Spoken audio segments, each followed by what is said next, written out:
Meow. Hi guys, welcome to Tables at War James. Today I'm going to show you how I do the sponge chipping on my Raptors. Here's a quick look at one of the bikes that I've done, just so you can get an idea of what it's going to look like. So I'm going to do it on the Assault Intercessors today. These are the two colours that I'm going to be using. Death Guard Green and Rhinox Hide is what I'm going to be using. So they're both, well, the Death Guard Green is a highlight colour to the Castellan Green and the Deathwell Forest, which is what I've already painted these models in. To paint these, all I've done was quickly put the Castellan Green through the airbrush, covered the whole model, and then done like a quick highlight using the Deathwell Forest. As you can see, the Death Guard Green is ever so slightly lighter than the Deathwell Forest, so it's a perfect paint to use for your sponge chipping. So all we're going to use is a bit of sponge off an old carry case, just tear a bit off. You want to tear it into a point so that you've got more control over where the chipping goes. And all we're going to do is, don't forget to shake up your colours. We're going to dip the sponge into the Death Guard Green, and then what we're going to do is we're going to use a bit of tissue, which I will grab in a minute, and we're going to try and sponge most of the paint off, so it's almost like a dry brush but using a sponge.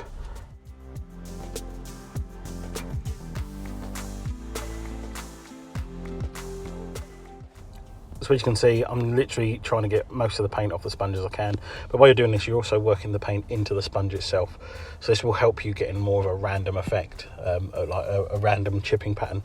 So grab one of the intercessors, and all we're going to do is just go on all the edges, like the knees, the shoulder pads, the elbows, any sharp edges that are going to get knocked and hit. We're going to mainly focus on those, and around the feet and the hands, because you think when you're using your hands, you're knocking them on everything, and same as your knees and your feet are going to get scuffed up to buggery, aren't they? So we're going to mainly focus on them. As you can see in the video, I'm just going to let you watch where I'm sponging this on, and you'll see.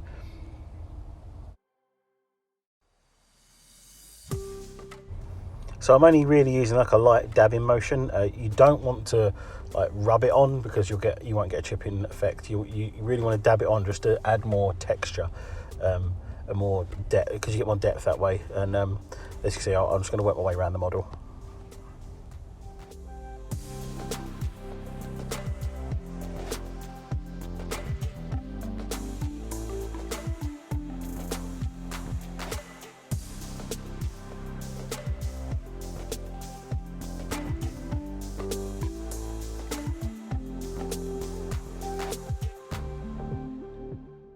So it's going to be quite hard to pick up on the camera, because it is a very ever so slightly lighter colour, but you can see it. You'll see it more once we go in with the Rhinox Hide next, but you can see it on the ankles and the knees and the shoulder pads and that. It's come out quite well. So what we're going to do now is we need another bit of sponge, a cleaner bit. Do the same again, tear it into a point. We're going to use the Rhinox Hide and basically do the exact same thing, but even more sparingly. So you don't want to use quite as much of this, because the idea is that the lighter colour gives you your chips, and the Rhinox Hide is going to give you the sort of like pitting and the rusting. I know that ceramite doesn't rust. Yeah, as I said, ceramite doesn't rust, but it sort of gives you an effect of like dirty chips and things like that. So what we're going to do is literally just dab this on the very tips of the chipping, and you'll see as I work around the model, it slowly comes to life a bit more with the chipping.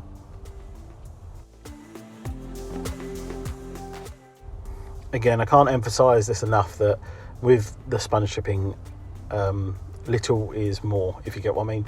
So the less you do, the better it looks, but you still kind of need to do it.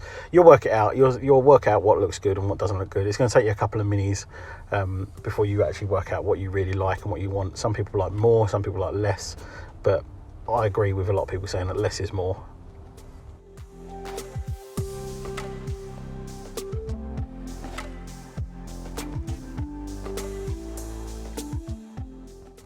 So here you can see the finished chipping.